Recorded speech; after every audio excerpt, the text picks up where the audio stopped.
Let's pray that authenticity and truth shines in 2025. Some people are so poor that all they have is money. I'm seeing some of these individuals now like stage things to try to get back to relevancy, staging events around their lives, paying actors in their lives just to get views. At the end of the day, number one, the truth is always going to come out. That's right. And number two, the people that are going to have success is the people that have the substance, you know? What's going on, my people? Welcome back to the It's Not Dead show, because it isn't dead. The American dream is well and alive. And today, I'm bringing you real proof that this is true. Carlos Reyes, he's actually my friend, first of all, founder of the All In movement, serial entrepreneur. He made his first few millions in real estate wholesaling. He's actually done a lot of cool things, you know. So we run together, we play basketball together, and we FaceTime together, right? Yes. So welcome, man. Welcome. Thank you, brother. Love what you're doing. Love the studio. You know, I love everything you got going on, bro. Love the flying shoe. I know you're a shoe guy, right? Yes, yeah, you're a shoe guy. As you can see, I'm wearing New Balances, so I'm not really a shoe guy like that, right? But this is cool, right? But pleasure to be here, brother. You know, as you know, you and I, we're very well aligned. Yeah. You know, I ever since it took a little while, right? We saw each other here and there, and then eventually, I think once we played ball together, when we played basketball together, that's when we started to become closer. For sure. Right. And after that, I was like, oh man, this guy, we're very well aligned. You know, we're immigrants, we're married, right? We're husbands, we're fathers, we love our family, God-fearing. We love God, right? So the alignment was just there, and it's like, boom, that's one of my guys right there. Yeah. So here we are. For sure. Likewise, man. Likewise. For sure. Well, yeah, man. You know, I think that there's a lot of right now in the world, right? Especially here in America, there's just a lot of people that they're looking for, kind of like you told me this, but you know, this is a common theme. You know, it's a fatherless country, right? Yeah. Where we need a role model, right? That to look up to. Yeah. And that's the reason why I started this movement. Not that I think that, hey, everybody should follow me, but I really think that, you know, I do have a couple of tips, just like with the people that I bring, kind of like you, to be able to give people, you know, somewhere to look up to, somewhere to actually follow and know, hey, you know, there's an actual formula to be able to be successful in life. It's not like people think, okay, I stumbled upon this, or it's kind of like a jackpot theory or a lottery theory. It's not like that. To be able to make money, to be able to have a beautiful family, to have all of it, it's just hard work, you know, and there's a formula to it. And I think that, you know, when you talk to people and give them the formula, and if they follow these steps, they're going to be successful. You know, bro, you're dead on. I've seen the last couple years a new wave on social media. That new wave is like the alpha male influencer wave. And what I see, right, what social media is absolutely nuts. Yeah. Like these characters are like WWE characters on social media. Right? You know, with the with the way that they carry themselves every day, you know, their mannerism and stuff like that. Right? And it's like, dude, there are young men and there are a lot of broken men that are flocking to these type of individuals with the blindfold. You know what I mean? They're flocking. They're flocking to these individuals based off almost like I you know, it's tough for me to say this, but there's a void and there's a lack inside of their beings, their souls. Correct. I'm talking about the people, the followers that are flocking, right, to these type of new kind of alpha male characters. A lot of them, you know, come from broken homes, broken families, especially, right, fatherless homes. There's definitely, I believe that there's daddy issues, there's discipline issues, there's commitment issues, and then these type of individuals online, they know how to appeal and attract those people.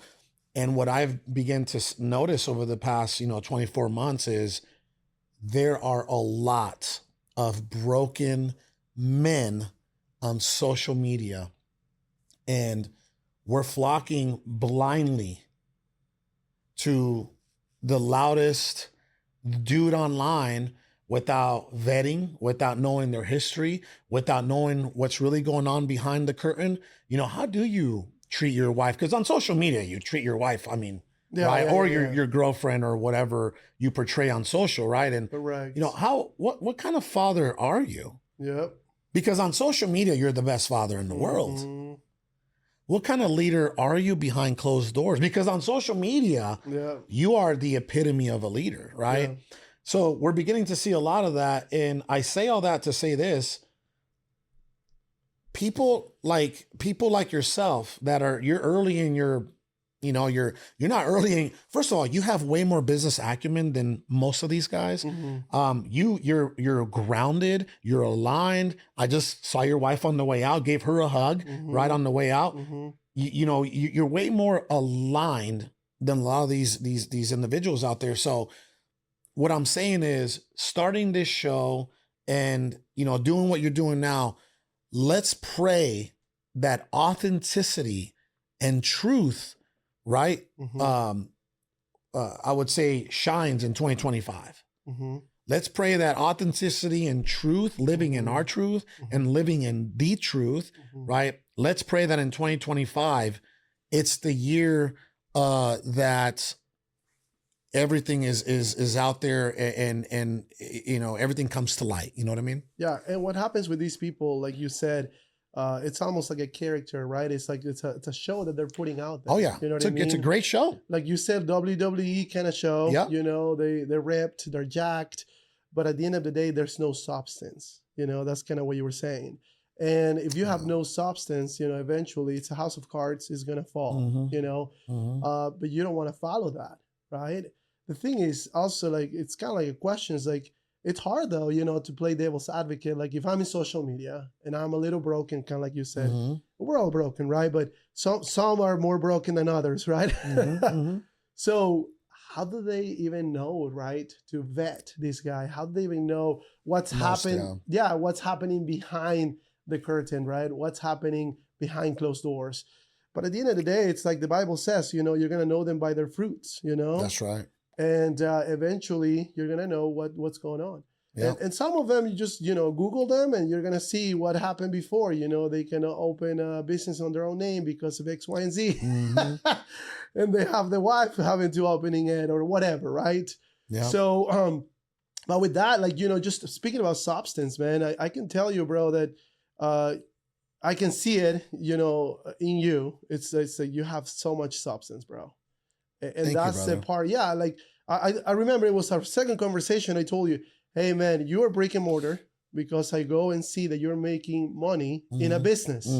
You're doing this because you're passionate about it. Yeah. It's not you're doing this for money. No. Make sense? Yeah. So I told you, I'm the same way. I'm doing this because I'm just passionate. But in all honesty, I'm brick and mortar. Come on. If great relationships come out of it, beautiful. Amazing. If business comes out of it, great. You know what I mean? But we're not full-time, sales coaches or, full-time business coaches, full-time influencers, right? Full-time, marketers or promoters, you know what I mean? We our foundation, our business foundation, not our foundation, but our business foundation, it comes from brick and mortar, building real businesses, going through real struggles, right? Learning the hard way, Exactly. Not depending on, hey, if you give me money, I'm going to give you information. Correct. Right. Yeah. Anytime somebody has given me money, I don't just give them wisdom and experience. I give them a real game plan, a real blueprint of how you're going to accomplish your goal down to the amount of leads that you have to bring into your business on a monthly basis. You get what I'm saying? Yeah, 100%. Right? To the amount of employees you're going to need to accomplish that goal. It's not just some blanket action plan that I give them. I give them a real step-by-step blueprint. So, and that's again, that's what I do for passion, right? Building our businesses every day with my business partner Sal. You know, that's where the real fruit is. You know, that's where 100%. the legacy is and the wealth is. You know, so we understand that. Yes, 100%. Therefore, we don't have to put on a trick and pony, right? A trick and pony show online, right? Yeah. You know, we don't have to do that. Yeah, no dog and pony show. Dog and pony show. Yes, Dog and pony show. We don't have to do that. No smoke and mirrors. Yeah. Everything is real here. Here's another thing that's happening on even social media. Yeah. Something that's becoming very normal. You know, bro, social media has changed a lot. I started posting on Instagram back in 2013. Yeah. You know what I mean? Yeah. Where it was like food and a picture and then motivation, no videos, no nothing, no influencers, right? Now, I'll be the first to say I didn't do it right. Yeah. You know, I didn't do it right. What do you mean you didn't do it right? Because I've never been a social media guy. I'm a guy on social media. Yeah, that's right. You know what I mean? Like, you know, so I didn't do it right. I didn't do it like a lot of content creators, because even to this day, I don't consider myself a content creator. You know what I mean? Mm-hmm. But we create, we're creating content now, right? Yeah. So what I'm saying is, as I'm questioning the validity of these events that are going on around the country, I question anything that even happens on social media with some other, with influencers. Yeah. They stage things now. Yep. Like I've seen a pattern. Yep. I've seen a pattern of, that is so sad, by the way. Mm-hmm. That is so sad. It goes back to that authenticity and the foundation. Mm-hmm. You and I will never have to pull off. Mm-hmm. We're never gonna have to pull off some degenerate event to try to get our likes and followers and views back up, because we're just gonna be ourselves for the rest of our lives on social media. Yeah. And that's who people are following, right? Yep. Got it. Okay. I'm seeing some of these individuals now like stage things to try to get back to relevancy. Mm-hmm. You get what I'm saying? Mm-hmm. Like they're doing some crazy stuff now to try to get back to relevancy, staging events around their lives, paying actors in their lives just to get views. Mm-hmm. So the matrix is here fully now, and the facade is all out there now. 100%. On all sides, bro. 100%. You don't even know what's what and who's who. 100%. But at the end of the day, number one, the truth is always going to come out. That's right. And number two, the people that are going to have success is the people that have the substance, you know? And again, just going back to Trump, like this guy is an outsider by all means. And I was just listening to a one-liner that he's got and said, hey, if you're an outsider in a business or in a group of friends or whatever, consider yourself lucky, he says. You know, because at the end of the day, that means you're trying to defy the status quo. You're a contrarian. Yes. Yep. And he goes and wins the presidency, bro. And why did he do it? It's because he's just different, right? And also he has real substance. Right. You know. So you mentioned something about time. Mm-hmm. Here's what we know about Father Time, right? Mm-hmm. Time either promotes you or demotes you and exposes you. Again, I've been helping people build their business for decades. I've been building my own business for over a decade. I've been part of the social media ecosystem for a little while now, right? I would say over a decade. And 2013. So 11, 12 years now, right? So I've seen it. I've seen people come. I've seen people come here and then crash. As fast as they got there. You know what's crazy? This is what I've seen, right? This is what I know to be true, actually. When an influencer comes on social, or a politician comes into politics, right? If it took them 5 years, if it was a fast climb, it's even a faster downfall. Mm. If it took 5 years to climb, Mm-hmm. right, or 10 years, Mm-hmm. it's 2 to 3 years, and you're out on social media and politics. Yeah. You know what I mean? Yep. Right? Like when you start falling, you fall. Yep. And then there is so much momentum. Yep. Like now they're like everybody's against you, you know, and everybody's just throwing stones, you know, and it's like everybody's after you. And eventually you cannot delay that or even avoid it for a very long time. Yeah. Eventually, like you said, if the foundation is flawed, you're going down. Yeah. And you're going down quick. Yep. And it's gonna be one of the worst experiences that you've ever, and most people will never overcome it. Most people will not overcome it. They will break because they attach their entire being, their entire identity to who they were during that season of their lives. Yeah. And it was just a season. 100%. Yeah. And the problem is that like when you make that your identity, number one, and number two, that's the way you feed your family, then you're having to reinvent yourself. And that's when you fall more into lying to people to sell them air, right? Because you don't really have a service that you're selling, and then becomes, more and more of a problem. You know what I mean? But going back to, the I guess you talk about kind of like haters, right? There are obviously social media haters. And have you run into it yet? Not yet. Good. Well, you're not. That means, you know what? I'll tell you right now. That means you're not big enough yet. No, yeah, that's right. Right? That's right. Because, bro, even Jesus had haters. Yeah. Right? 100%. You see what I'm saying? Right? Yeah. So, like, I'll be honest with you. Here's how I don't know if you see it in my comments. Mm-hmm. Oh, I've seen it. But go ahead. All right. Tell me what do you see? And how do I respond? You're okay. So like haters, right? Saying, "Hey, why are you so crazy about politics? Are they paying you? Whatever, right? Whatever the topic." How do I respond? Normally, you just do like a smiley face or just like thank you, bro. I appreciate your feedback. Something like that. Then I was like, dude, this guy is super nice. Why though? Why do you think? By the way, I'm being honest. Yes, I know. I've seen it. You can go follow Carlos. Go ahead and throw your handle over there right now. Carlos Reyes on Instagram. So here's what I know to be true also, right?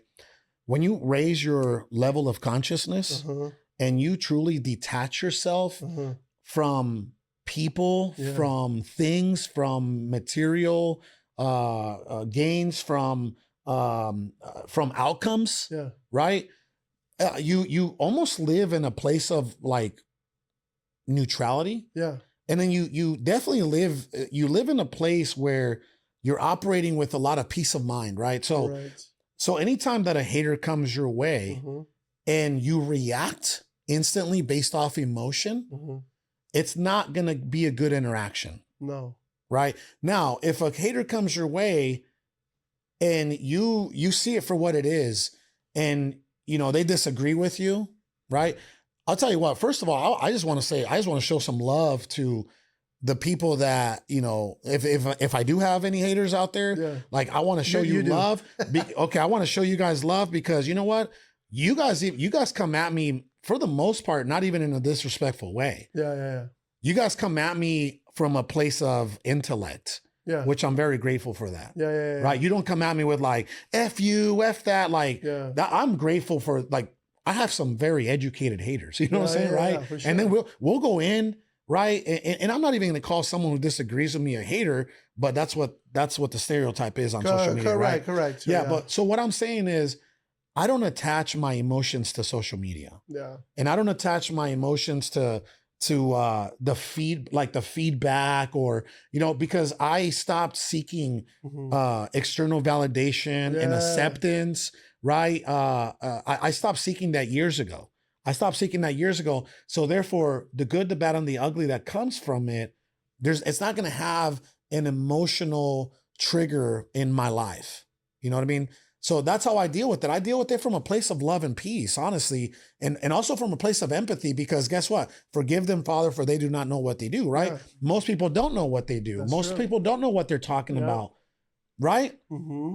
Yeah, bro. Like, One of the most prime examples that I just posted a video about, like how I disagree that us as men, we shouldn't be going around spreading our seed everywhere and having multiple, baby mamas, right? Yeah. And I called out Tyreek Hill, and they'll never see it, and I don't care. I'm using them as an example because, hey, you gave it to us, right? That's right. You gave us the example. Yep. Tyreek Hill, Cam Newton, these people got like 4 or 5 baby mamas, 8, 9, 10 kids, they got a lot of kids with a lot of different women. Yep. And then I had a young man that's a black guy, right? A black guy comes in. He's like, what's up, bro? Why do you only use black guys as examples? He didn't do it on purpose. And then I responded. Yeah. I responded and said, hey, brother, I don't know if you saw, but Elon Musk was in my cover. Yeah. And then if you actually take a listen to this episode, I actually went in on Elon Musk specifically. Yeah. On how he wants to take all his 6 baby mamas and move them into a ranch, a compound, and everybody's just going to live one happy life. Right. So once I said that to him, he's like, oh, all right, bro, my bad. You're right. You see what I'm saying? Yeah. Like, see, forgive them, Father, for they do not know what they do. But how you got to have the empathy, bro. Yeah. I can either meet them at their level, right, their energetic state at that very moment, bro. That's not gonna bring peace to my life. No. That's gonna bring like anger and maybe resent in my heart. Like that's poison to me. Yeah, correct. So I try to not. Feel those emotions every single day. Again, remember, every single day I fight to not lower my energetic frequency. Mm-hmm. This is by the way, I want you to know, this is the real game that I'm playing at an energetic spiritual level. Yeah. This is the example that Jesus left. 100%. You get what I'm saying? Yeah. He literally taught us how to be like Christ. Yeah. Was Christ ever angry? Historically, one time when he was flipping the tables. Correct. At the temple, yeah. Did Christ ever weep and get sad? Historically, once or twice. Once when his cousin and good friend Lazarus died, and he didn't get there on time or whatever, right? Actually, it's not that he didn't get there on time. It had to happen this way so that he can prove the miracle of that magnitude. Yep. So that hurt him. Yep. Right. And then the other time, it could have been when he was on the cross and he was talking to his mother, Mary. Yep. Right. Yeah, that's right. Yep. And right. So again, I try to not, Christ never operated in emotions of resent, of anger, of jealousy, of envy. So I do my best every single day to try to operate at a very high energetic state, which is peace of mind and love and neutrality and joy. You know what I mean? And like you said, every day, just like Jesus did, and you do this too. It's like you just said it, detaching yourself from like, what do they think about me?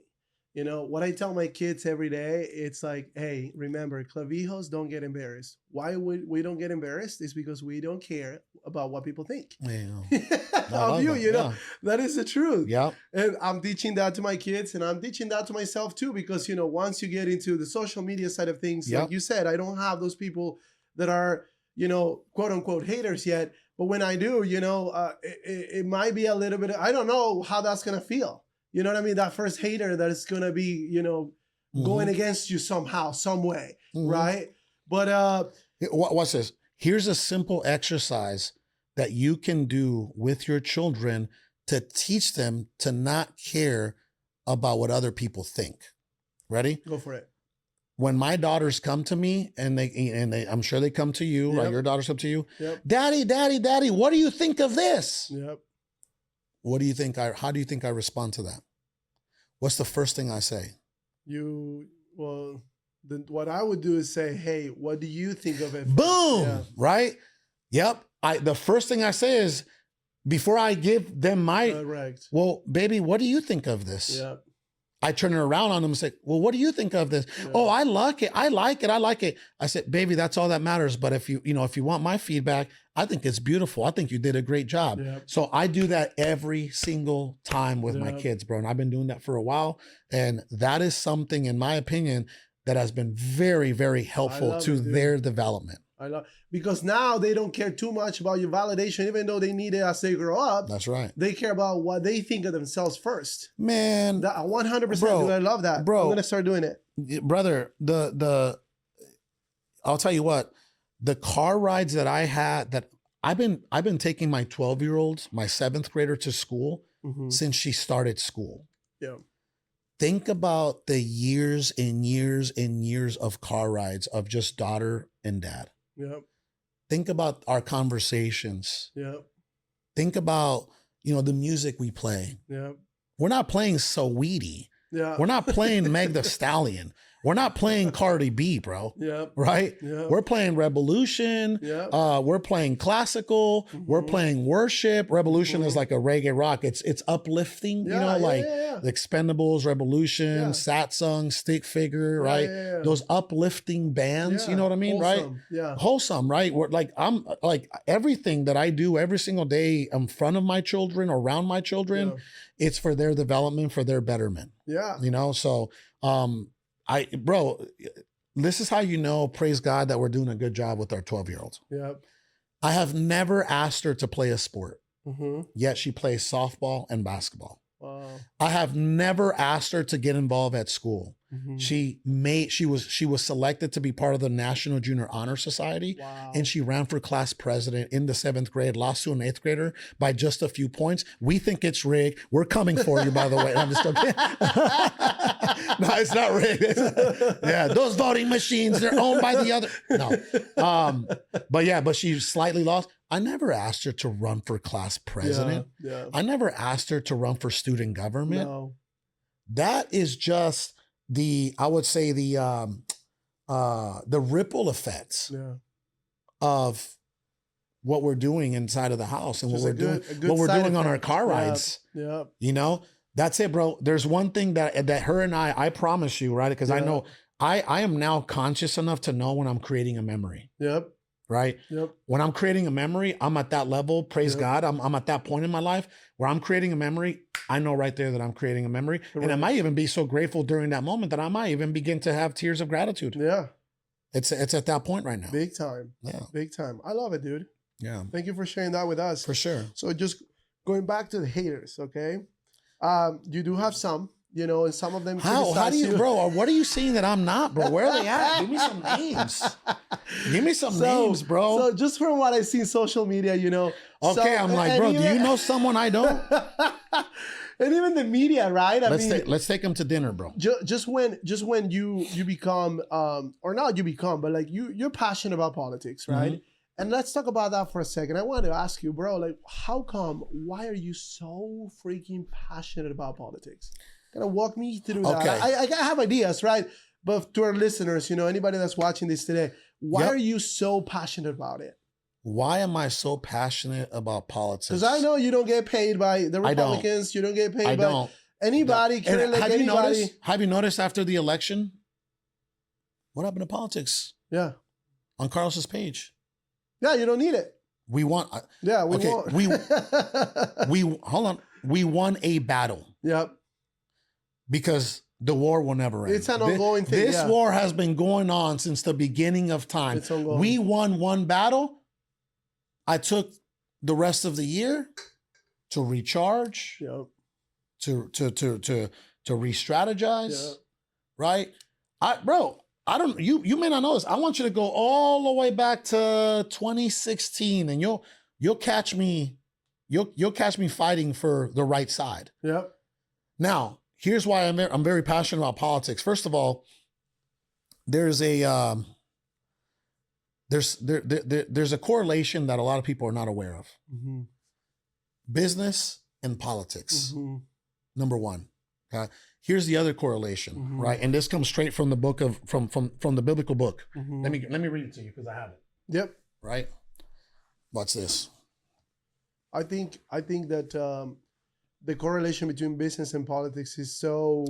I don't know why people don't know more about it. It's so connected. It's way, bro, from the taxes we pay to the economy that we're experiencing, like it's all connected by policies, by influence, right? Yes. Okay. Yes. Right. Okay. And then the people, obviously, if you have a media that is feeding people, you know, maybe not the wrong message, but a message that's getting them fired up about something, or telling them, hey, you know, the stock market went down. They don't want to spend more money, so the economy goes down. Inflation gets created because of that. There's a lot of things, man. It's a lot. Yes. Yes, brother. So there is, let's see here. I noted like all the, you know, like the verses that I really, really, really love, right? Man, I gotta find this one. Yeah, no, for sure. Not, Please. it's not Matthew. It's Take your time, bro. it's not our battle isn't again. Oh, here it is. Ephesians 6:11. For our struggle is not against flesh and blood, but against the rulers, against the authorities, and against the powers of this dark world, and against the spiritual forces, right, of evil in heavenly realms. Okay. Here's the real game. What are the biggest, most effective ways to influence this realm, this world? Okay. Business and politics, right? Money and power. See what I'm saying? Right? Like that's where the real fight is happening. The real fight has moved into politics, into the marketplace. So I first became aware of that in 2012.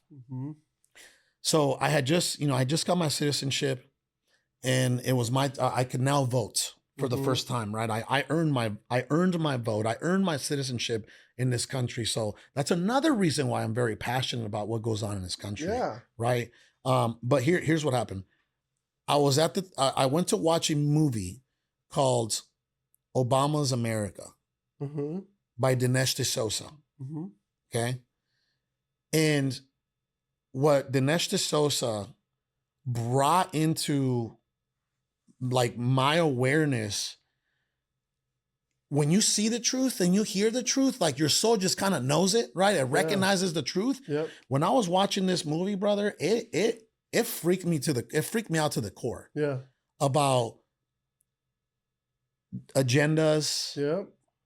And, you know, strategy and everything that was happening during that time. Like the deep state. Yes. Yeah.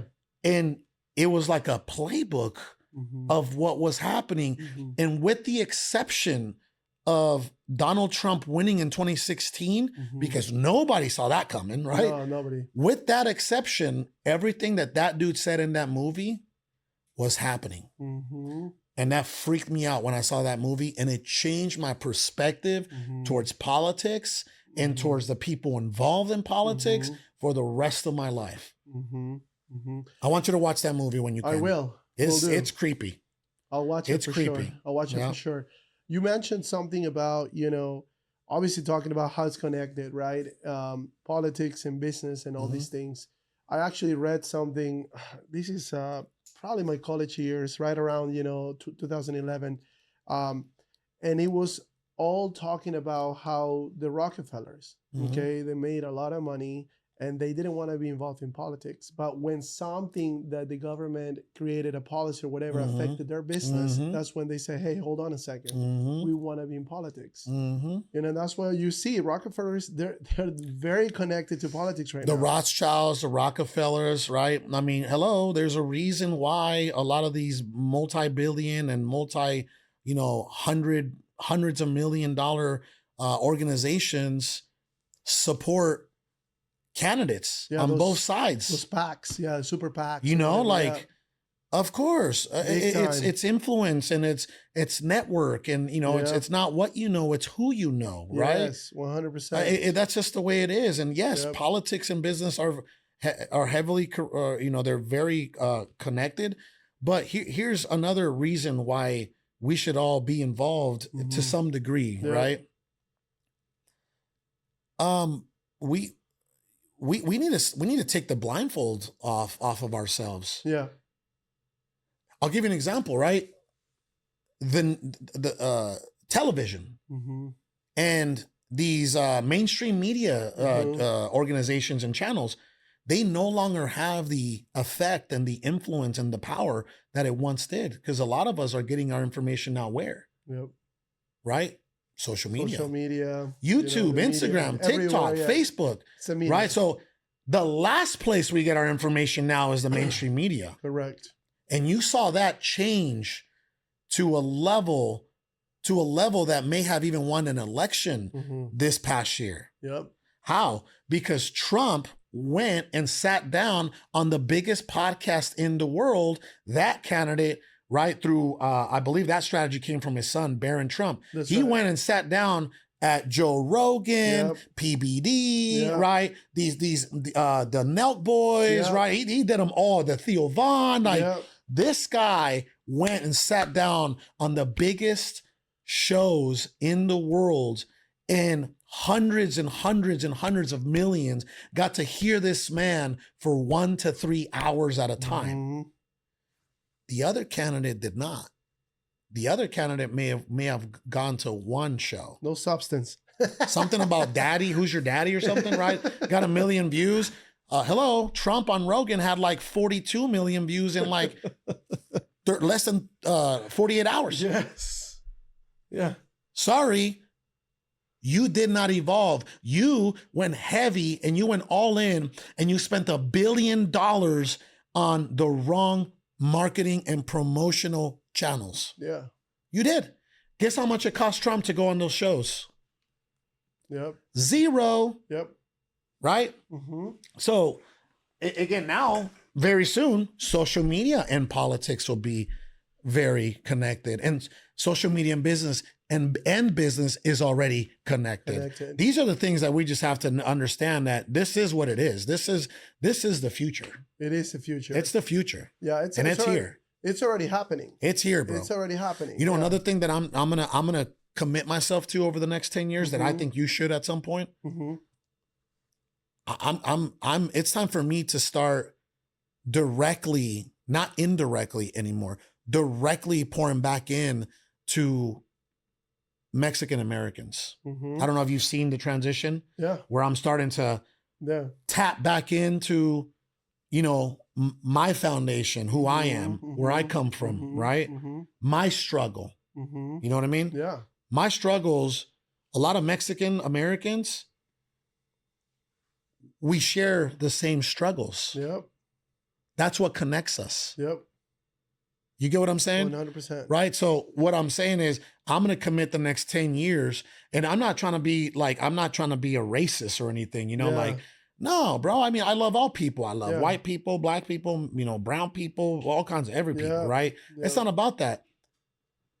Here's what people need to understand. America, especially in the social media space, right? In the business world, they already have their leaders.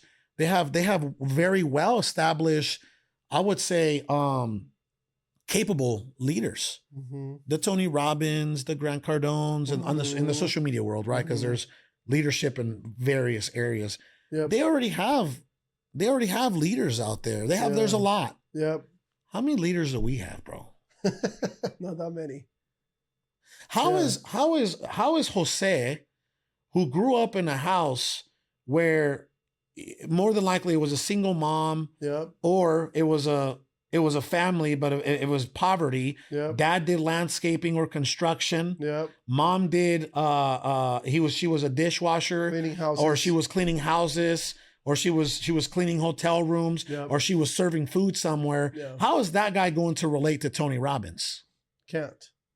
Or the other way around, right? Tony Robbins relates to How is Tony Robbins going to be able to connect with that individual? Yeah, no, he can't. You see what I'm saying? Yeah. Right? Well, hello. I grew up with the single mom. I grew up with my mom making $4.25 an hour at some point in the dish room at Sky Harbor Airport, washing the dishes. You get what I'm saying? 100%. Right? Bro. Like, I grew up like that. Here's the deal, bro. Like, I think we're tapping into a subject that I'm very passionate about. I think you're missing out on some things that I'm going to say that right now. Yeah. I think you need to prioritize. Yeah. You need to prioritize going after our culture, because here's the reality of it, right? Like there's already a great amount of leadership out there in the American realm of social media. Yeah, that's right. Ecuadorians, Salvadoreños, Colombians, Dominicanos, Puerto Ricans, general, Mexicanos, right? They don't have enough of yous to look up to. Yep. That's the reality of it, brother. 100%. And the thing is this, bro. Number one, you're doing it for the people that are underserved, right? Let's just call it that. And then these people, let's say, you know, in our communities, right, they're underserved. They need more of an example to look up to. And when they do that, bro, at the end of the day, it's just going to help the community. It's going to help. So let's say it's going to bring everybody up. Exactly. Right. You know, household income will come up. Education will come up. Well, it's all skill set will come up. This is education, though. So I come from a line of educators, like my mom and my sister. Like they actually have a school. You know, that's their business back home. Love it. And they bet on education all day long. If you tell people, if you teach people, and this is really teaching people, right? I mean, all this content is really teaching people. This entire show has been, my man's taking, how many pages of notes do you have over there? He has 2 pages of notes. This is wonderful. This is beautiful, right? Yes. Listen, I don't know who's going to tap into this specific episode, but there's a lot to take from this show today, you know? 100%. So going back to like what I was saying, is like the education, it brings people up, and then everybody around them, right? Everybody, whether you're Hispanic or not, is going to bring people up. And guess what? We're all going to be better for it. Number 2, what's going to happen, dude, is the fact that, you know, or not that it's going to happen, but it's going to happen because of education and of you know, meritocracy. That's what the word I was looking for. Meritocracy is the most important thing about America, and why I love America. It's because if you're Hispanic, right, and you had a better idea, no matter what, you know, you were educated, because I mean, you can have the best ideas, but if you're not educated, you're never gonna, you know what to look for, what to do. So you're educated. You have a great idea. Guess what? You go and have the grit to implement it. Guess what? Doesn't matter if the other guy is white or yellow, black, or black. You're going to win. That's right. Right? No. So that's what I love about America. And the thing is this, bro. Are we saying, hey, government, you know, please give the Hispanics more money because, you know, they had their mom, like you're talking about, their mom is, you know, washing dishes somewhere, and the dad is doing landscaping. So he's growing up without anybody to looking up to or whatever. No, we're not asking for that. We're not saying that at all, because that's where the problem lies, is when we say, hey, government, please give us money. We see it, bro. That's socialism, right? And that's why I came to America, in all honesty. You know, I can tell you that in these countries, like you said, Mexico, down south, any country is basically the same. You know, the government's, you know, somehow, some way, it's corrupted. And not only is corrupted, but it's trying to, you know, keep people uneducated. And then they don't invest zero money in education, bro. Zero. And then they give them money. You know, hey, here's for this. Here's the, you know, we'll give you a bonus of solidarity or something like that. And they give them money, bro. And that's the part where I can tell you, it's like, why I can tell you why I'm so going back to the topic of what we're so passionate about politics, is because we can see how within a matter of 4 to 8 years, let's just call it 12 years, a bad government can destroy. I'm pulling up some info while you're talking. Go ahead. Go ahead. But go ahead. So a bad government can destroy the country. The people. 100%. The people. You know, it's not only about the economics, because you can say, well, I'm not a business guy, so why should I care about politics? Well, no, it's not only about business, it's also about ideology. You know what I mean? Like, are you changing the fundamentals that made this country great, dude? You're changing. You want to take God away from, you know, schools. You want to take God away from society. You want to take all these principles that have made us great, dude. And when you do that, obviously, what's going to happen? Then you're going down. And when you go down very, very freaking fast, you know? So I was trying to find, so do you remember when in my country, right? Or my ex-country, because this is my country now, but obviously, always got love for Where the you homeland, grew up. right? Yep. Yeah, exactly. Yep. I was trying to find the name of the president of Mexico, why the Mexican Revolution happened in the first place. Uh-huh.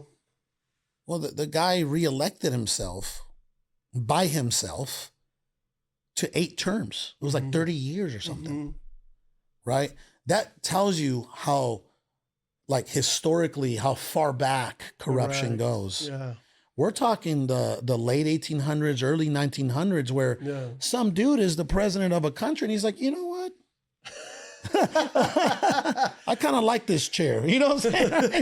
I was like, I'm going to elect myself 7 more times. Yeah. Hello, right? Like, that's corruption to the fullest. What about what followed after that? How about 70 years of the same party being in power? Can you imagine, bro, if the Democrats were in power for 70 straight years, bro? Oh my gosh. Yeah. You see what I'm saying? Like, oh yeah. This type of corruption is happening all over the world. It goes back to the question that you mentioned. Why are you passionate about politics? Well, it's not so much about the politics. I'm not passionate about politics. Right? I'm passionate about the outcomes that can come, right, from corruption. Bad policies. By not keeping our eye on the ball. Yes. Because I've seen it in my own backyard. I've seen it in my own country. Oh, I'm going to select myself to 8 terms. Oh, the same party is going to run this country for 70 years. Oh, Colosio, right? Donaldo Colosio. Oh, you're going to be the president? You actually care about the people? You're out. Whoa. Shot to the back of the head. You're done. We don't, by the way, allegedly, right? His own party took him out. Wow, dude. That's ridiculous. And that's what happens everywhere, dude. That's disgusting. That is evil. Hello, Ephesians 6:11. That is evil to the highest realm on this earth. Where now you're just taking lives because you don't agree with their agenda and it might affect your agenda. You know what I mean? Like, I was like, hey, yeah, he's not on board with what we've had going on for X amount of years. Yeah, he might not have to. He probably can't be around too long. Yeah, and then talking about the Bible, bro, you know how it says that we should be the salt of the earth? It's the same thing, bro. I feel like America, it really is the salt of the earth. But not really. Goes 50% of America wants to do the next. Well, you know what? I'm not going to say that. I think at the end of the day, we are all humans. Yeah. And at the end of the day, I have faith and hope that no matter which side of the line you're on, right, red or blue, right, that we're all human beings at the end of the day, 100%. And we do the right thing, Yeah, 100%. And then there are those people, which again, that kind of stuff kind of like, it gets under my skin. Okay, I can tell you a story. So when I came to America, my first job was at the Home Depot. And one of these guys, actually my whole crew in the Home Depot, right? I mean, we're in the garden center. So I was just mainly labor work, right? And the majority of the 2012 election, okay, I couldn't vote yet because I wasn't a citizen at the time. And I was just asking, they're like, who are you voting for? Who are you voting for? Who are you voting? All of them, bro. All of them were not voting. They were not voting. No. And I was like, bro. And they could vote. And they could vote. Yeah. Wow. And they could vote. Yeah. Yeah. Some of them, a majority of them were white kids. Yeah. Some of them were not. But they all could vote. And they didn't want to. And they didn't want to. Because they said, America's great, bro. No matter who the president is, America's going to continue to be great.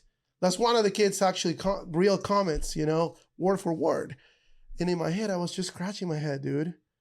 I was like, there's no way. Like, why are these people not voting, dude? You know what I mean? Because in my home country, where I grew up in Ecuador, it's actually, and I think that's wrong too, it's a mandate. You have to vote. If you don't vote, it's a mess, right? You have to vote. I don't think it should be like this here, but I also think that more people should vote.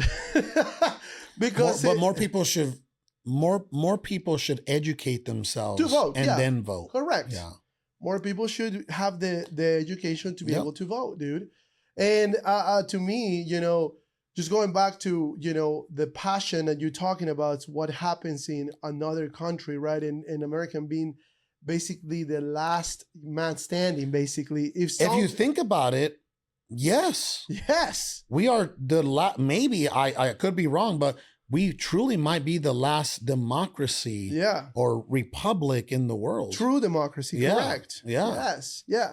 Because what happens is, in these countries, and I can tell you because I've actually read a lot about this, Mexico down. Let's talk any country. You pick it, it's the same exact thing. These presidents have too much power. Where in reality, you have the executive branch, legislative, judicial, and then judicial. Yep. You have three. So these guys are basically controlling all three. There's no, it's called checks and balances. There's no. Yeah. Even though they say they have it, even though they vote, because you can consider that a democracy, it's not a true democracy. No. You know what I mean? I mean, look what happened in Venezuela. Exactly. My dude's like, you know what? I'm not ready to leave this chair, right? And people are saying that even the election in Mexico, that was a little sketchy. Yeah. That there was like 37 politicians that were, unalived. Yeah. During this last election in Mexico. Yes. So, that tells you a lot about what's going on in the world, And it's not true democracy at that point, right? I mean, no, bro, you're just unaliving people like it's no thing. Like these people have husbands, mothers, wives, children, right? At that point, you don't have freedom. Yeah. And again, people don't realize, like when you're born in America, right? I mean, you take it for granted. You're like, no, come on, America's gonna be great forever.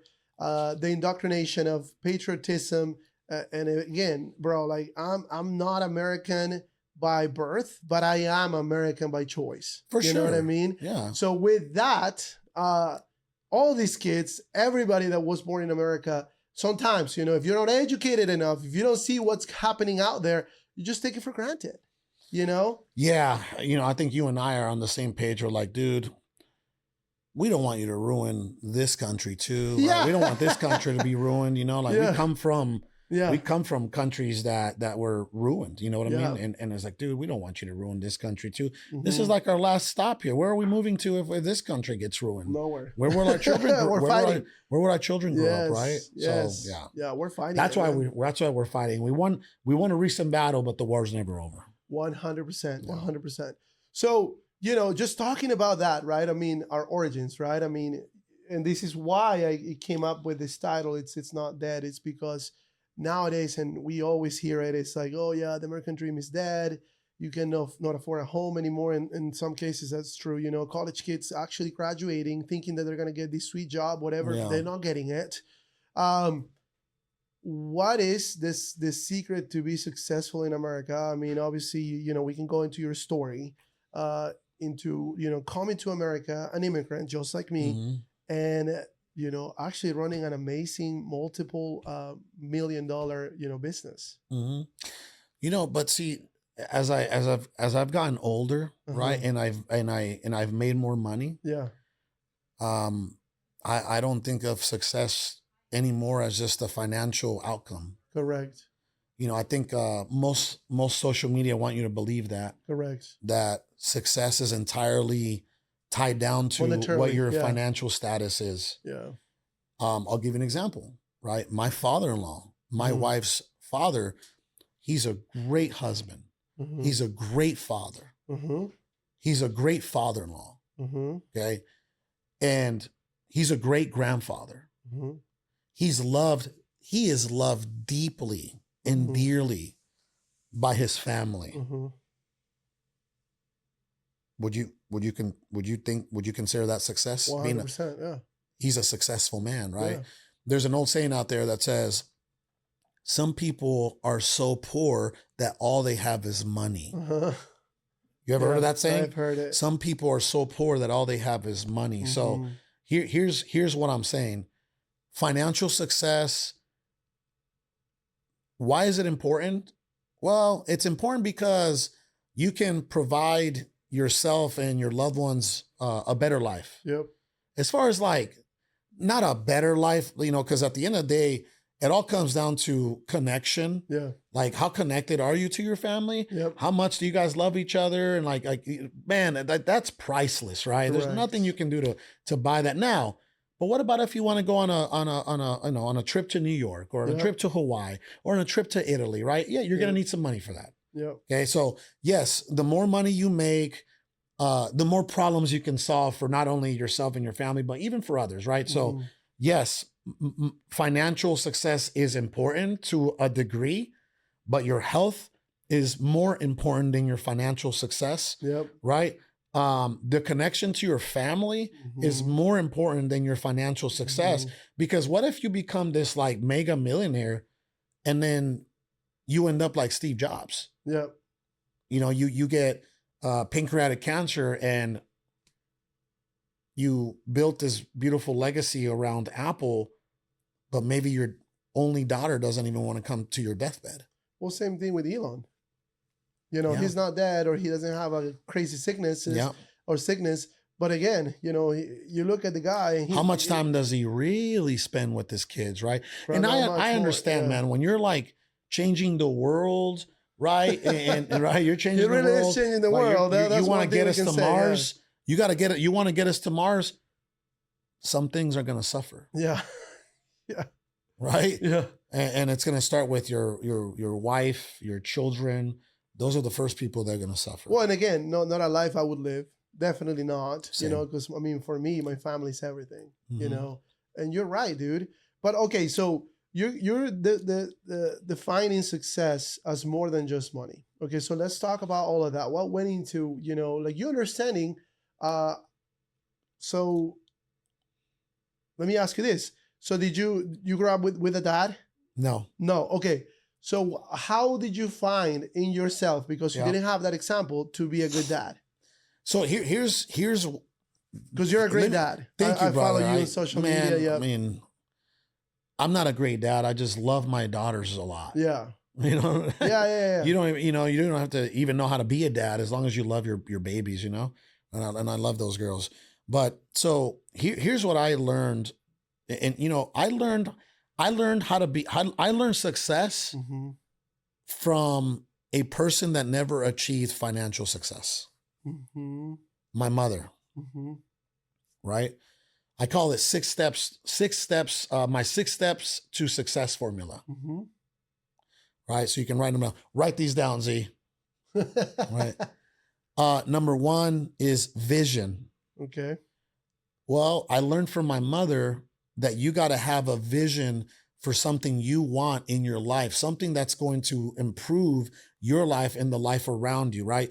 Now, you got to have a vision for what that looks like. You got to have a vision for the ideal life that you would like to live. You got to have it up here. You got to see it here before you make it a reality out here, right? So vision is, in my opinion, the number one thing that needs to happen, because, right, where there's no vision, the people will perish. If you don't see something better for yourself, or you don't see an ideal life for yourself, then how can you even begin to create it? Correct. Is that's not going to manifestation too? Manifesting it? Well, here comes the 6 steps, right? That's step number 1 is vision. I learned that from my mom. She had a vision that Mexico was not going to be the circumstances in which we can, her sons can thrive in. Yeah. Right. So she made the decision to come to America. Number 2, decision. You have to make a decision of what you want in your life, and you got to go all in on it. You have to fully commit. And especially for the young bucks out there that are listening, right? You got to be willing to put your life on the line for it. I'll tell you what, like every single business owner that I've ever asked, or every single successful, financially successful person that I've ever asked, if at one point of your life you were willing to give up your life to become successful, the answer is yes. Yep. There you go. So you're going to have to make a decision, and that decision is going to, right, it's going to affect a lot of things, a lot of habits, a lot of vices, a lot of friendships, a lot of your time, all that, right? Well, number 3 is sacrifice. Once you make that decision, that's going to come with a lot of sacrifice, delayed gratification, right? A smaller circle of influence, right? What we're consuming every single day, right? How does a human being consume? Through the eyes, through the mouth, right? Through the ears, right? That's how we consume. So what are you watching? Who are you watching? What are you listening to? Who are you listening to, right? What are you saying every single day? What thoughts are you having? Like all of this, right? It all has an effect.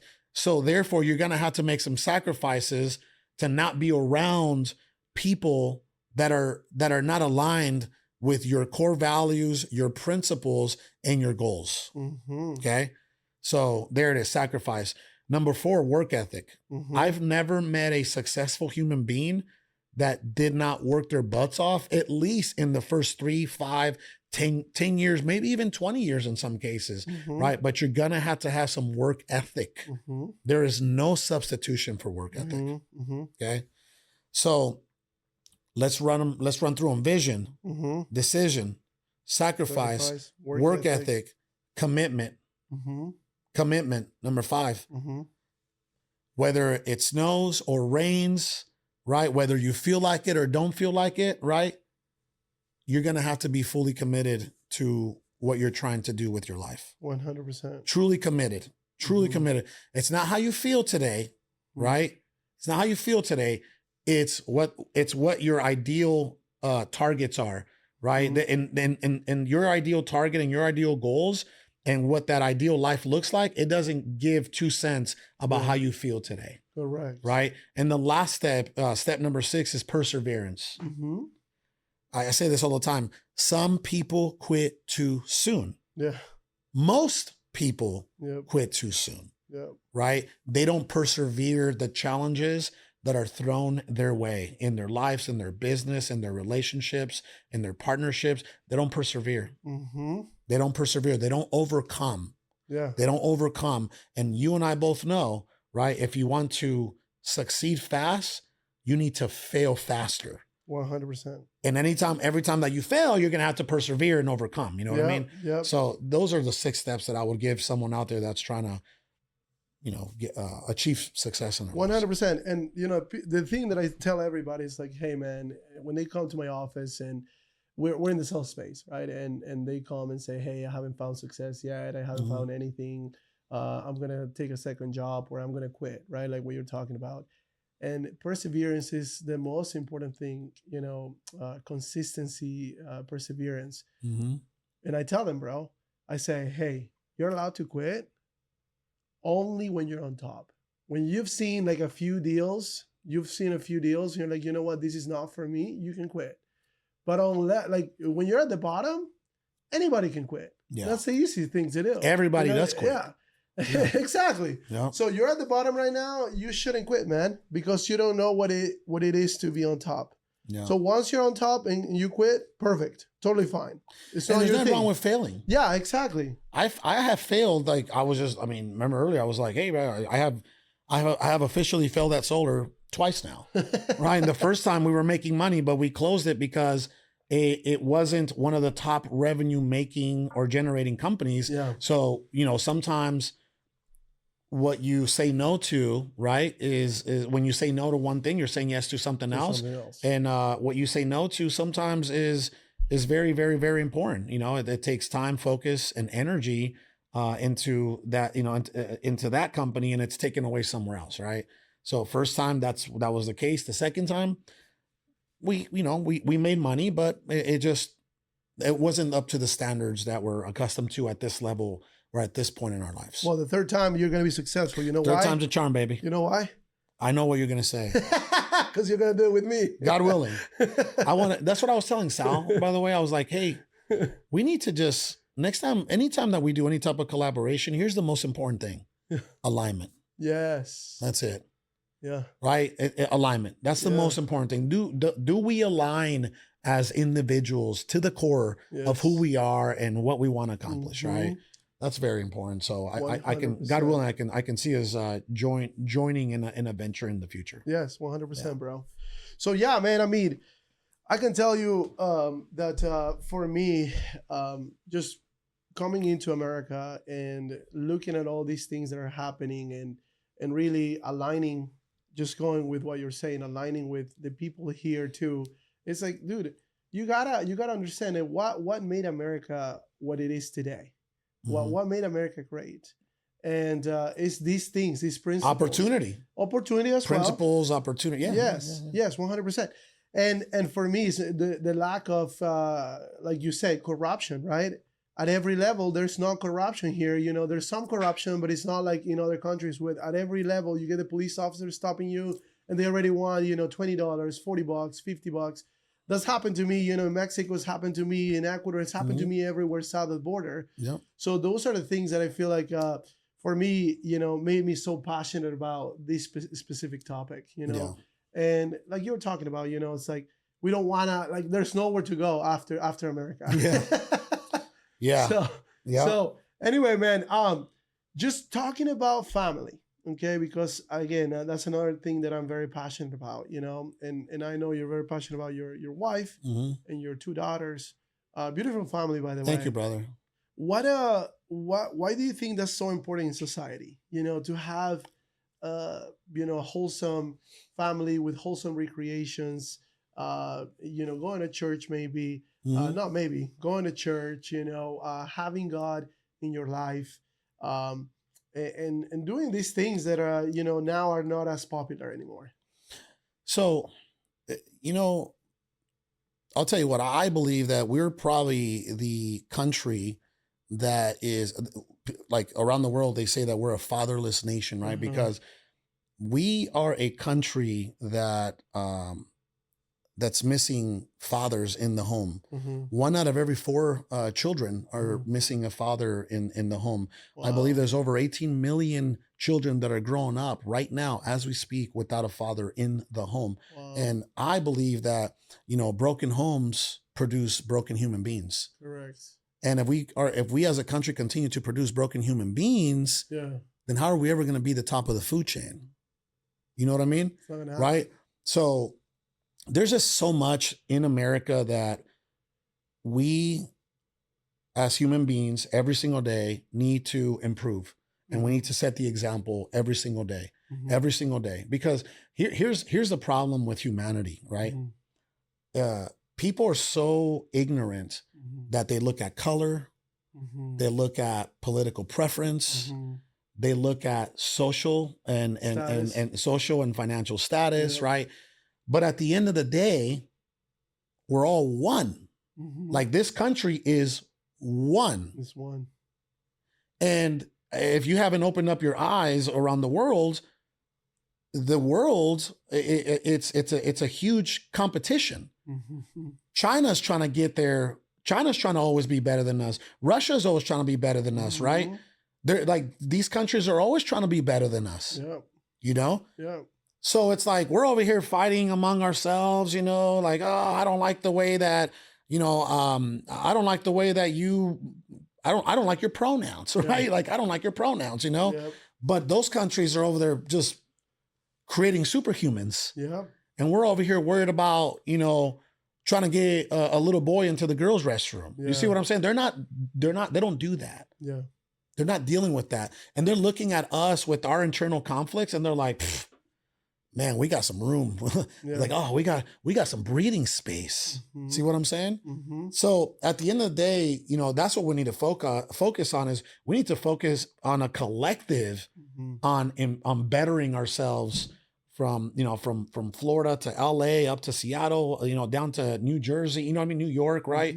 Like, at the end of the day, I get it, man. You prefer this politician or that, you know, that political ideology. But at the end of the day, we need to continue to improve our better as a collective in order to compete in the world. Yeah, 100%. So with that, obviously, you know, you're looking at your wife, your kids. I think that that is where it starts. That's right. If we're talking about education. That's the foundation. That's the programming. The foundation. Like, I can teach this kid or whatever.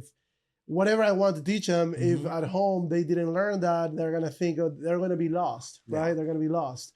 So with that, bro, like, you know, I just see that, you know, having or being a, whatever you do, you know, being a successful husband, being a great dad, you know, what you were talking about, I feel like that's the most important thing. Yeah. Right. That's where everything starts. Yeah. So what helps you, would you say, to be a great husband? I think I say. So what I personally, you know, what I desire every day in my life Mm-hmm. is peace of mind, right? Mm-hmm. I desire peace of mind. And it's simple for me. You know, I have my wife, I'm not going to say my wife and I have created in our home like a Mm-hmm. sanctuary. Mm-hmm. You know, it's we've created a sanctuary of love, excuse me, of love, of peace, of Mm-hmm. transparency, of Mm-hmm. vulnerability, right? Brother, you have a healthy home when nobody wants to leave the house. Yeah. Call it comfort. Yeah. Whatever, right? Yep. Oh, don't confuse comfort, you know, happiness for comfort. No. I don't need to be out at a restaurant. I don't need to be at some club or some bar. Or if you give me the choice, and I've had the opportunity. I'm going to tell you right now, Yeah. and I'm going to say this, you know, I've been invited to Mar-a-Lago on more than one occasion. Mm-hmm. Mar-a-Lago, Mm-hmm. literally. Yeah. I just got invited to Mar-a-Lago. This is the third time I get invited to Mar-a-Lago, right? Watch this. Look at this. People would think that you would jump on that opportunity right away. Right. That's the third time I get invited to Mar-a-Lago. Wow, dude. That's the third time, but it's hard for me. This is amazing, dude. It's hard for me, bro. This is the third time I get invited to Mar-a-Lago, right? Yeah. It's hard for me to leave my home. Yeah. Because it's hard for me, like as you know, time. Yeah. Time is priceless to me. Yeah. It's the most precious asset or commodity that I have. Yeah. You know, so it's like if I have to go to, you know, yeah, of course it'd be great to meet the president and meet, you know, other politicians and meet, you know, Vivek and meet I'm gonna text chat now with the guy named Charlie Kirk. You know Charlie Kirk? Yeah, I know I'm gonna text chat with Charlie Kirk, right? Yeah. And it's like, dude, yeah, I would love to shake hands with all these beautiful, amazing human beings, but I love my home life more than I love traveling to Mar-a-Lago. You know what I mean? So that should tell you something is create so much love and peace, right? And by the way, this is what I'm saying. Most homes are chaotic. Yeah. You can't have peace and chaos at the same time, right? If you have peace, you don't have chaos. Like peace is the absence of chaos, right? Yep. And chaos is the absence of peace. So for me, that's I would say my wife and I, we have matured together, evolved as human beings together, and that's where it started. And then now we're able to pour that onto our children, and now it's a very holistic, healthy structure in our family. So what you just told me is basically you have to run together. Oh yeah. You know, that's how you create a successful marriage, is by growing together. Like you said, you know, probably when you started the business, and it wasn't just you doing it, it was her too. So the two of you were doing it together. Yep.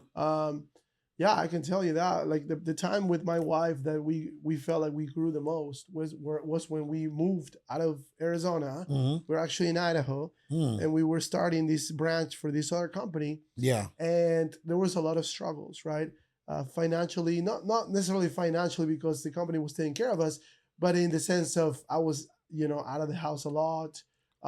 You know, the kids getting sick.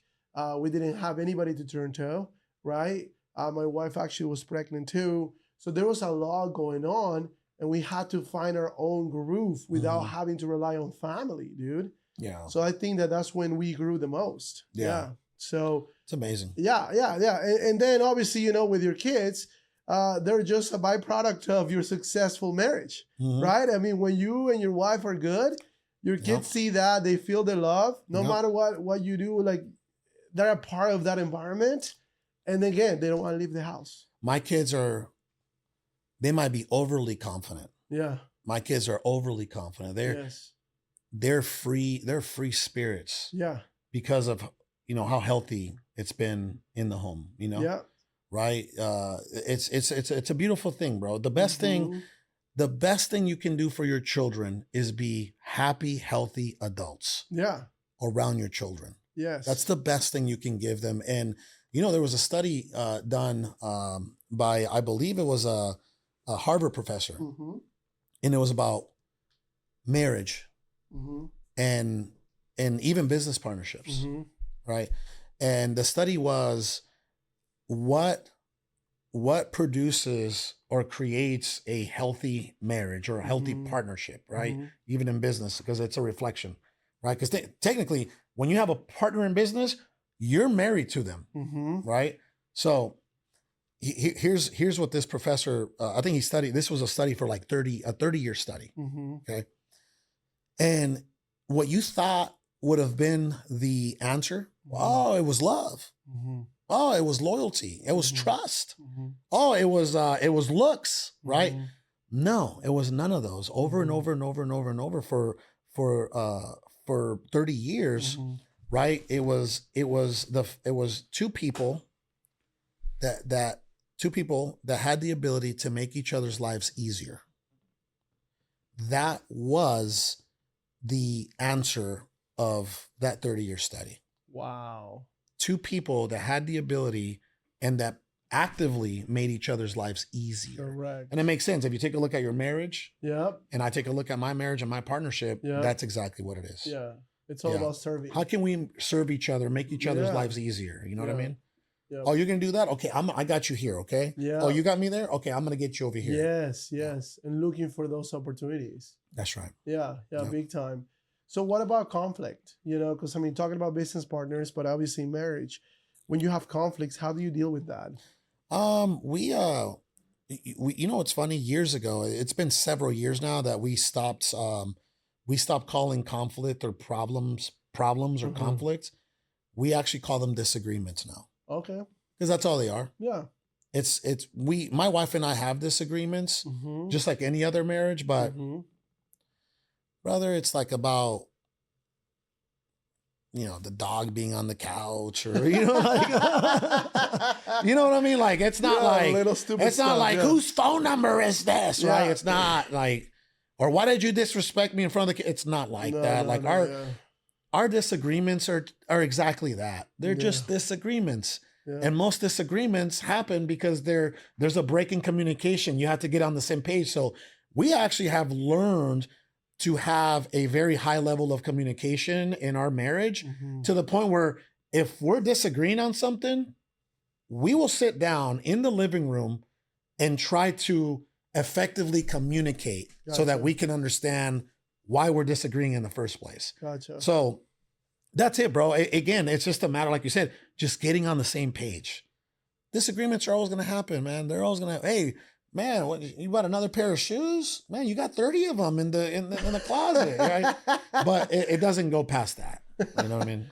So let me ask you this then, because I'm really curious, and this is a topic of conversation with like entrepreneurs. Is like, how involved do you want to have your wife within your business? Like, for example, a big business decision or even smaller, right? Yeah. Do you actually ask your wife? My wife is not involved Okay. in any of our businesses anymore. Okay.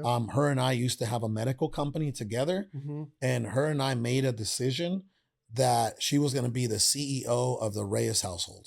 Beautiful. We call her the CEO of the Reyes residence, Yeah. right? Yeah. That's it. Hey, you're going to make sure It's a lot of work that there. Yeah. it is. Yeah. It is. It's a full-time business. Yeah. And that business doesn't close the doors at 5 p.m. Not at So all. we agreed that it was for the betterment of our children Yep.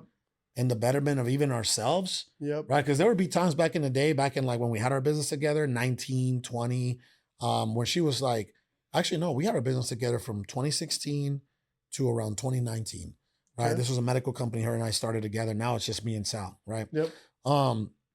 There was times where she would say, hey, talk to me like your wife.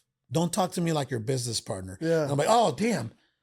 It's like, oh, okay, let me take that hat off and put the husband hat on. Yeah. See, right. so that was also very difficult. Yep. It's, that you got to be careful with that fine line too. Yeah. Stuff. You know what I mean? Right. That's why it's a topic of Yeah. it's very controversial. You know. That's what I mean? right. A lot of people, they say, hey, I swear by it. It's like, hey, involve your wife on everything. But here's what I'll tell you, right? For me now, and my wife is no longer a part of any of my businesses. Yep. She runs the family, right?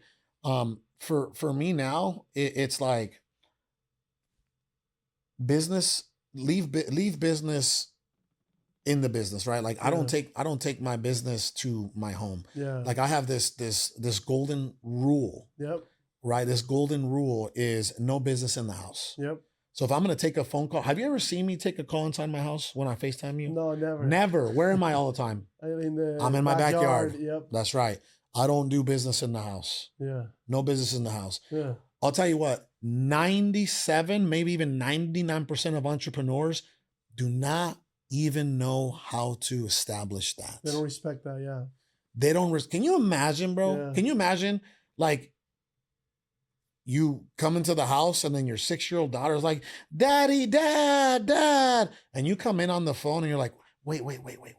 You literally just shut down your child. Yeah. Because apparently the person on the phone is more important than your 6-year-old child. Yeah. Not on my watch. Wow. I changed that. That's amazing. Yes. Right? Yes. Right. That's amazing. If the person on the phone, if the person you're talking to is more important than the person on the phone, yeah, you need to prioritize immediately. Yeah, 100%. Right? You need to say, oh, well, hold on, baby. Let me just text them. I'll be, well, hey, we'll call back. Yeah. See what I'm saying? So what do you think then of the people that have, that they swear by, hey, you got to involve your wife in the business. They have to be really involved there, whatever. What do you think about that? I don't agree with that. No, I don't agree with. Is that what your wife wants? Is that what your wife wants? Like what's the goal here? Yeah. The goal is to build freedom, a powerhouse of a family unit, right? Correct. If that requires your wife to also work, okay, well, just remember, someone's going to have to raise those kids. Correct. So don't be complaining when these kids are 13, 14, 15 years old and they're doing things that you don't agree with. Yep. Well, you chose not to raise them yourself according to your ideology and your standards, and your boundaries. You know what I mean? Yeah. So don't be complaining when these kids turn out to be something that they shouldn't be. Yeah. Because you allowed grandma or la tia to raise them or the government to raise them, right? So don't be complaining. That's why there has to be a decision made, and there's sacrifices that comes with that. Yeah, 100%. And yeah, you're right, bro. Because I mean, talking about a 2-income household, if you're after just a financial goal, that really doesn't look like success. What's more important than the financial goal? Exactly. The health of your kids. Yes. The development. Yeah. The development of your children is more important than a few $100,000 a year. Yeah. It's priceless. Yeah. And those are it's sacrifices everything that you make. It's everything. Yeah. So you might not be able to take them to Hawaii this my year wife and I understand that. I love that, man. Yeah. That's amazing. Well, dude, I want to ask you this question. I mean, this is something that we ask everybody in the show, which is, if you could be an animal, what animal would you be? 5th grade question. Here are my two favorite animals in the world. Okay. If you're talking about a sea animal, so you got to be more specific, right? You got to be more specific. If you're talking about a sea animal, I'm a killer whale all day. Okay. Why? I'm the king of the sea. A shark ain't messing with me. Other whales. I'm like, again, I'm a killer whale. I'm passive. Yeah. I'm chill. Yeah. But I also have the name killer, right before whale. You know what I mean? Right? So it's like I got the best of both worlds there. I love that, dude. And I'm smart. You see what I'm saying? Right? Killer whale all day in the ocean. Out out on land, easy. A lion. Yep. I'm a lion. I'm a lion. I just love I love the aesthetics. Yeah. I love the power. Yep. I love how gentle. Yeah. Right. How ferocious. Yeah. I love all that. Yeah. I love all that. Now, I'll even get even deeper. If you want me a hybrid between land and sea, I'm a hippo all day. Why? Have you ever seen a hippo swim? Yes. They are one of the fastest swimming animals in the world. Yeah. I saw a video recently where it was a guy and he was out, you know, showing like they were on a safari kind of hunt, and he had a full blown like speedboat. Yeah. It wasn't like a speedboat, but it was like, it wasn't a pontoon boat either. It was fast. Yeah. It was fast. And the hippos, like the hippo was keeping up. They couldn't get rid of the hippo. Right. So think about it. Yeah. Bro, there's a sense of mystique there with the hippo. Like, damn, this dude, nobody really messes with him. Yeah. He can do whatever he wants. He can, you know, he can be in the water. He can be on land. He can do it all. So that's the perfect hybrid animal for me. It's amazing, dude. What did you go watch the new movie, speaking about lions, the new movie Mufasa? I want to. I haven't. You should take your Okay, family good. There, bro. you just gave me confirmation. Definitely. We've been wanting to. It's a good movie, dude. Yeah. Yeah. Beautiful. I will. Yeah. I will. Yeah. It just talks about, you know, kind of how Mufasa was created. You know what I mean? Why? Because I mean, in the number one, right, the movie we all watch as kids, like you see all these animals, kind of like even the prey, you know, being like bowing to Mufasa, and there's a reason for that. The circle of life. Yes, there's a reason for the circle of life, because it actually shows other kings or other lions where like the prey don't like lions because lions kill prey. Yeah. Right. So Mufasa figured that out. It's kind of cool. I love it. Yes. I love it. It's kind of cool to see that. I'm gonna check it out. Yeah, for sure. I think my kids will learn something too. Yeah, 100%. Well, bro, thank you so much for you on the pod, man. Absolutely. Till next time. Let's go.